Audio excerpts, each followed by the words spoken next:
Bueno, los análisis pueden volverse exigentes en la medida que la propia problemática es exigente. En la medida que tomamos conciencia de que la problemática no se adecua a nuestras interpretaciones y a nuestras descripciones anteriores, que hay necesidad de cambiar las interpretaciones o mejorarlas o crear nuevas interpretaciones. Bueno, las coyunturas por las que pasan ahora las sociedades en esta actualidad, cuyo contexto es la crisis ecológica, pero también la crisis de la civilización moderna, que desde el punto de vista de Abdullah Öcalan es la crisis de la civilización en sí misma, es decir, de la genealogía de la civilización. Bueno, en este contexto y en la coyuntura de este contexto, en la singularidad de esta coyuntura de crisis múltiple, estas singularidades exigen, pues, apreciaciones cada vez más sensibles, más detalladas, más dinámicas, y que logren de mejor manera interpretar lo que ocurre, los sucesos, los eventos, los hechos, en definitiva, el acontecimiento. En el caso de Chile, estamos en una coyuntura donde se ha desarrollado lo que llamamos comúnmente un proceso constituyente, pero que ha sido llamado en Chile la convención, que de por sí ya es una constituyente limitada, en el sentido de que no le ha dado un carácter originario, aunque de carácter originario sí lo tuvo, porque el estallido le atribuye un carácter originario a una asamblea constituyente que debería ser completamente autónoma e independiente de los poderes constituidos. Sin embargo, los poderes constituidos han jugado un rol para limitar de manera constante los alcances de la convención y, por lo tanto, los alcances de lo que contiene la convención como posibilidad, que es una asamblea constituyente originaria. Entonces, fíjense, ciertamente, si entendemos el proceso constituyente desde la perspectiva del poder constituyente de Antonio Negri, que debería llamarse potencia constituyente y no poder, desde nuestra perspectiva de crítica del poder y de las dominaciones. Vemos, pues, que estamos en una compulsa entre poder constituido y potencia social. El estallido obviamente va más lejos que el horizonte que puede definir un proceso constituyente y una asamblea constituyente, que en tanto asamblea ya adquiere connotaciones más limitadas, con pretensiones institucionales. En cambio, como potencia social tienes una apertura a distintos horizontes creativos desde la perspectiva de la potencia social. Entonces, vemos una compulsa también por limitar los alcances de la potencia. Sabemos que la realidad puede definirse como interacción, como conjuntos de interacciones, porque la realidad, para hablar de esa manera tan tradicional, está hecha por interacciones múltiples en distintos niveles y en distintos planos de intensidad. Por lo tanto, se dan lugar distintas composiciones y también descomposiciones y recomposiciones. Entonces, estamos hablando de interacciones. La realidad se da en la interacción. No hay nada que sea individual, autónomo completamente. La autonomía es una manera de comportarse, una manera de accionar, una manera de hacer singular la propia potencia. Pero de por sí no hay individuos, sino todo individuo es una composición, no solamente interna, inmanente, sino externa, porque depende de las interacciones sociales. Entonces la realidad está dada por interacciones sociales.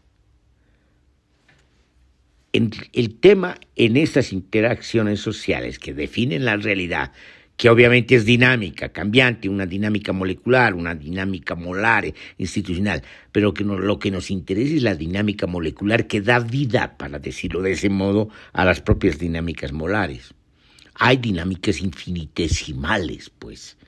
Entonces nos interesa eso, pero también tenemos que tener en cuenta que las composiciones están dadas, y cuando hablamos de composiciones estamos hablando de estructuras dadas, y esas estructuras sí afectan a las propias interacciones, y cuando estas estructuras definen interacciones, estas interacciones de estas estructuras condicionan pues los alcances de las otras interacciones, por ejemplo los relativos de manera directa a la potencia social. Entonces, parece que estamos atrapados en composiciones dadas, en estructuras de poder dadas, en juegos de estructuras de poder que han limitado desde un inicio el alcance del estallido, después el alcance del proceso constituyente, y ahora quieren darle una limitación al propio texto de la convención, que ha sido constantemente disminuido por la casta política de izquierda y de derecha. Los independientes han tenido que pelear mucho para mantener ciertos artículos que dan una apertura a determinadas cuestiones que tienen que ver con reivindicaciones o planteamientos políticos de cierto alcance, por ejemplo, el carácter plurinacional. Sabemos por la Constitución de Bolivia y de Ecuador que esto de plurinacional puede terminar siendo sencillamente un saludo a la bandera, una manera de legitimar las viejas estructuras de poder. Esas son las paradojas de la realidad y de la realidad política. Es como si no pudiéramos salir de un círculo vicioso, no solamente del poder, sino de una condena. Una condena donde la rebelión termina no solamente limitándose, sino que la condena radica en que la rebelión termina siendo absorbida por las propias estructuras que ha destruido la rebelión o ha intentado destruirlas, y se reviven y se restauran. Eso llamamos círculo vicioso del poder, y es un círculo vicioso de las dominaciones. Sin embargo, no podemos caer en un pesimismo como si no pudiéramos salir de esta fatalidad. En realidad se ha ido saliendo, si vemos con una mirada más optimista. Se ha venido saliendo, se ha dado lugar como una especie de evolución. Pero, digamos, en el largo plazo no es tan significativa la evolución, porque, digamos, la libertad no se ha logrado plenamente. Y cuando hablamos de libertad no estamos hablando de un concepto filosófico, que en el caso de Hegel está vinculado a la voluntad, ni tampoco estamos hablando de la libertad en el sentido, digamos, abstracto, de plenitud filosófica que tiene y adquiere características éticas. No, estamos hablando de la libertad en el sentido también de las interacciones, es decir, la interacción de de las singularidades, de las mónadas, que logran no solamente composiciones, sino descomponer y abrir nuevos horizontes. Estamos hablando de la libertad en el sentido pleno de la palabra, en el sentido de realización, de creatividad, de liberar la capacidad creativa. Estamos hablando de libertad en ese sentido, y desde esa perspectiva, la libertad constantemente tiene que ser reivindicada y replanteada, porque precisamente las estructuras, las composiciones de dominación constantemente buscan limitarla. Entonces es como si se diera una contradicción, un contraste, una lucha permanente por la libertad. Bueno, pero volviendo al tema concreto, estamos en esta coyuntura. Si ustedes quieren, de manera no específica, pero de una de las maneras específicas, tienen que ver con el referéndum constitucional o el referéndum de la Constitución. Bueno, en ese contexto se está dando una coyuntura bastante compleja en Chile. La problemática de Gualmapu, del territorio mapuche, de la Confederación Mapuche.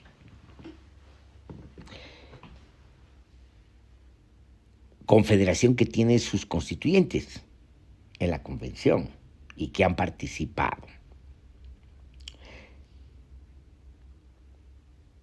Voceros de la CAM y voceros de otras perspectivas mapuches que no han estado necesariamente en la convención.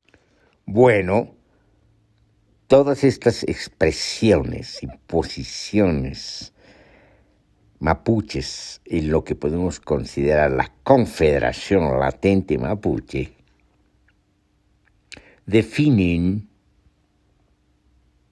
la perspectiva de la nación y los pueblos mapuches, que ahora en conjunto están siendo reprimidos por una política que continúa una violencia colonial,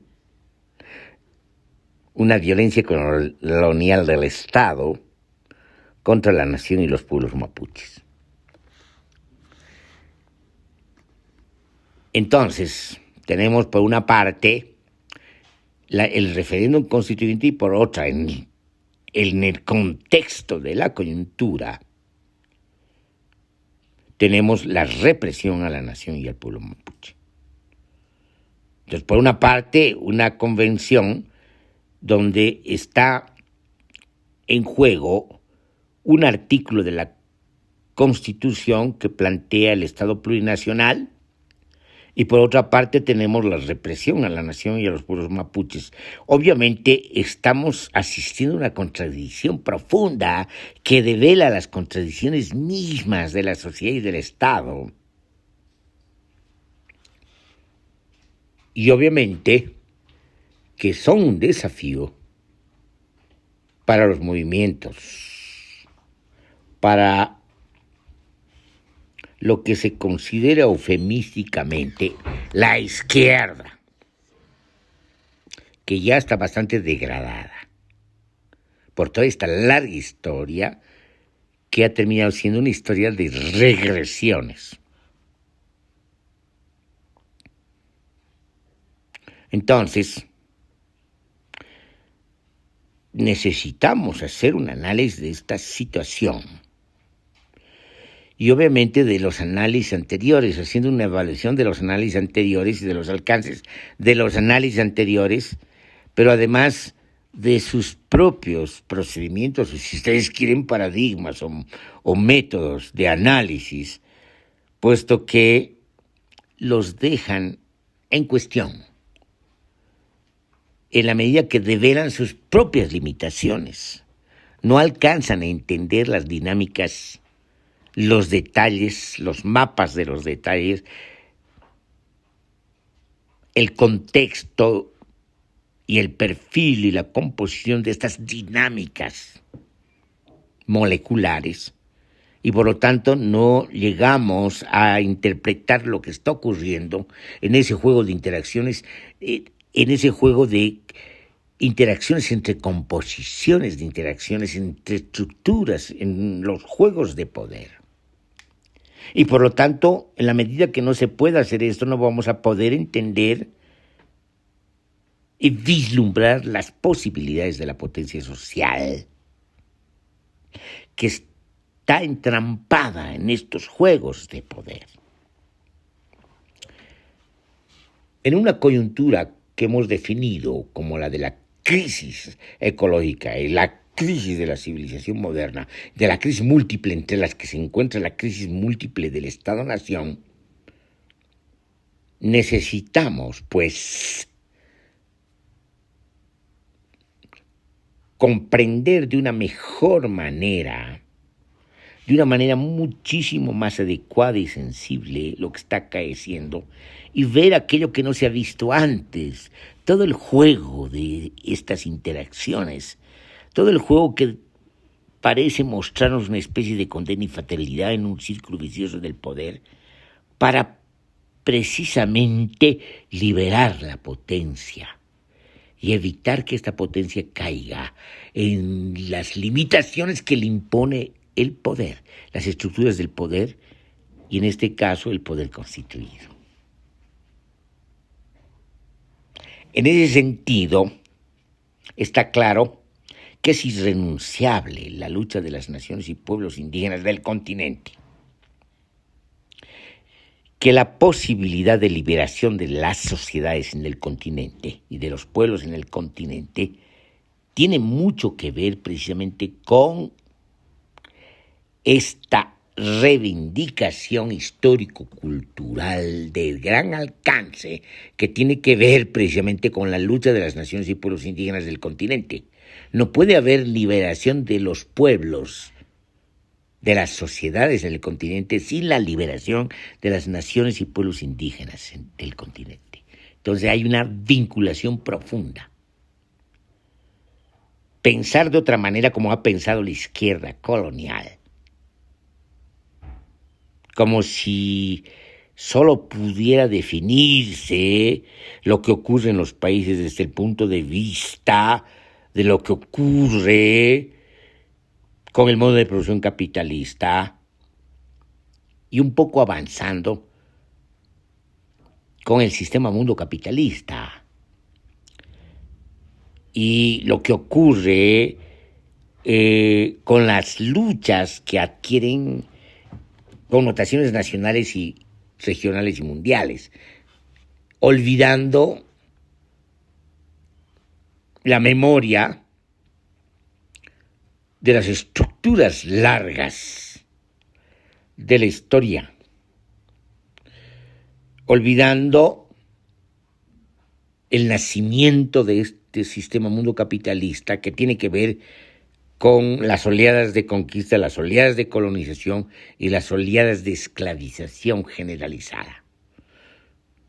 Entonces, en la medida que hay este olvido, la izquierda se ilusionó con una liberación nacional y se ilusionó con un socialismo que no era otra cosa que una versión edulcorada de formas burocráticas del capitalismo. Entonces, no hay liberación posible si no hay una liberación de las naciones y pueblos indígenas. Entonces, si partimos de esta premisa que acabamos de definir, no puede haber un horizonte para los logros, aunque sean pequeños e importantes, de la Constitución en Chile, que sustituye a la Constitución de la dictadura de Pinochet y de la coalición que ha continuado legitimando una Constitución antidemocrática de la dictadura militar. Si bien se puede reconocer ciertos alcances, ciertos desplazamientos, cierta sustitución, no hay horizonte posible para esos logros si es que no se resuelve y no se plantea resolver, si no hay una voluntad de resolver las reivindicaciones de las naciones y pueblos indígenas, y en el caso de Chile, la reivindicación de la nación y de los pueblos mapuches. Ahí está la cuestión.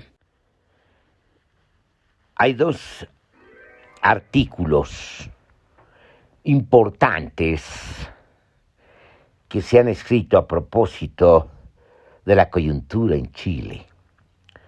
Una es un artículo que titula Más allá del apruebo, la represión al pueblo mapuche y el plebiscito constitucional, de Nadia Poblete, Silvia Adoue, Tamisenamo.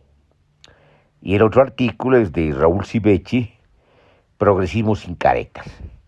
En ambos se sitúa de manera ejemplar las características de las contradicciones inherentes a la coyuntura, que tienen que ver fundamentalmente con la represión a la nación y al pueblo mapuche, pueblos mapuches, y con el comportamiento sinuoso de Boric y su frente, esta izquierda que ni siquiera es reformista, es una izquierda que es demasiado contemplativa y demasiado continuista con la derecha, sobre todo la derecha de la concertación,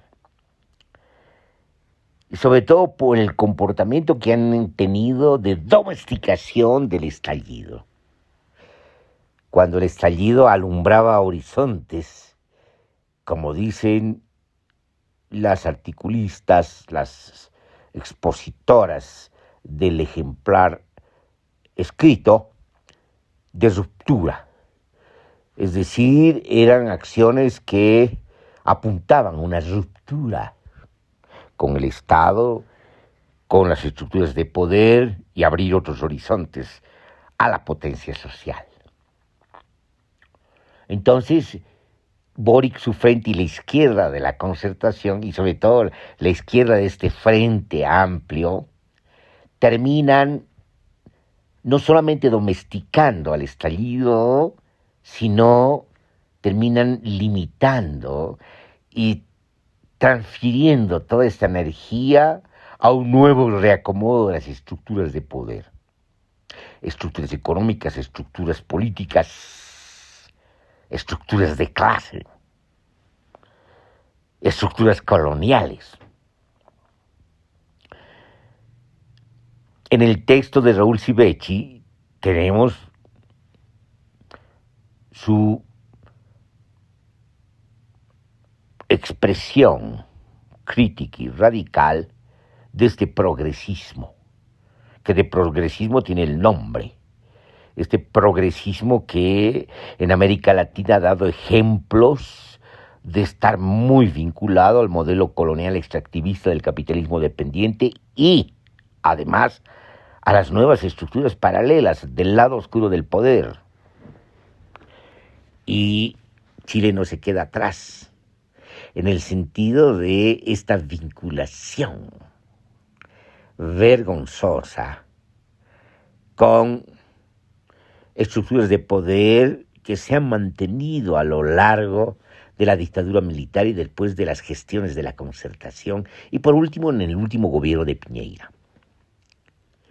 Es decir, es una izquierda que salva de su propia crisis, de su propio hundimiento y clausura a la burguesía gamonal chilena. Entonces, ¿qué tenemos? Tenemos que elucidar a lo que apuntan estos escritos críticos y de análisis de la coyuntura en Chile. ¿Y qué tenemos en los espesores de la coyuntura? Fuera de comprender que se requiere hacer una crítica de las genealogías de la dominación, es indispensable también atender a lo que llamamos otras cuestiones, las cuestiones que tienen que ver con lo que tradicionalmente en la discusión política se llamaba las estrategias y las tácticas. Obviamente son términos muy trasnochados y anacrónicos, pero los vamos a utilizar como ilustración. Bueno, es indispensable avisorar muy claramente los límites inauditos a los que se ha llegado con la Constitución, que además tiene el peligro de que el Congreso mismo revise a pesar del apruebo del pueblo chileno. Sin embargo, no se puede olvidar en términos circunstanciales que es una sustitución, por lo menos del discurso jurídico-político de la Constitución pinochetista, y eso es un logro del esfuerzo al que no se puede eludir ni cerrar los ojos. Pero obviamente nadie puede quedarse en el apruebo, como dicen las escritoras. No se puede quedar en la prueba, hay un más allá de la prueba. Y yo diría, hay un más acá, hay un más allá de la prueba. Y en ese sentido es indispensable no cerrar los ojos en el apruebo y quizás en la lucha que después venga después del apruebo, en el sentido que el Congreso no puede revisar algo que ha aprobado el pueblo chileno. ¿Y eso qué significa? Eso significa que no puede seguir inmiscuyéndose de manera tan violenta, porque esa es una violencia solapada, el poder constituido en relación al poder constituyente, que en este caso sería la voluntad del pueblo chileno. Pero obviamente, digamos, la problemática va más allá. No se puede haber expropiado a toda la movilización del estallido, a los alcances, a su potencia, para convertir toda esa energía en una legitimación de las viejas estructuras de poder, de dominación económica de clase colonial. No se puede aceptar eso, y eso implica no solamente un análisis crítico, recoger los análisis críticos, sino avisorar la proyección en una acción, no solamente en Chile, sino en todo el continente. Porque de algo tenemos que ser conscientes. Una lucha anticolonial no es una lucha dentro de un país, dentro de la geografía política de un país que está administrado por un Estado, nación. No, la lucha es continental porque hay que recuperar el continente. Porque es un continente conquistado. Un continente que ha sufrido oleadas de conquista, un continente que ha sufrido oleadas de colonización, un continente que en todo caso ha resistido a las oleadas de conquista y colonización y ha desordenado el poder y ha dado lugar a lo que la literatura llama un realismo mágico, que no es otra cosa que la resistencia cultural. En ese sentido, es indispensable, pues, convertir esta crítica en proyección de acciones, en activismo para liberar la potencia social de nuestros pueblos. En ese sentido, es indispensable tener muy claro lo que ocurre en la coyuntura, en la singularidad de la coyuntura, en las contradicciones de la singularidad de la coyuntura, pero sobre todo desplazarse, para decirlo de ese modo, epistemológicamente, producir desplazamientos epistemológicos y ver más allá de lo que se ha visto antes. Ya no bastan los anteriores análisis, las anteriores críticas.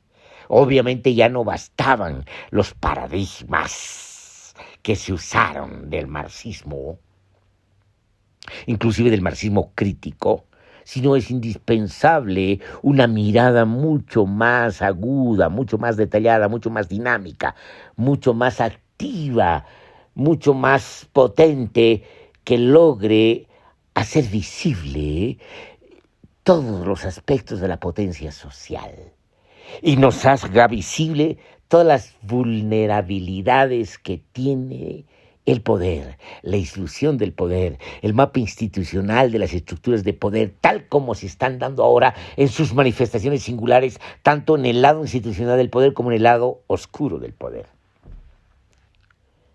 En ese sentido, creo que es un buen momento de retomar el análisis crítico en estas perspectivas y en estos horizontes. Entonces, vale la pena poner en debate, considerando los artículos que he mencionado y los autores y las autoras que he mencionado, porque nos invitan precisamente a tener una mirada mucho más aguda, una voluntad mucho más activista y comprometida.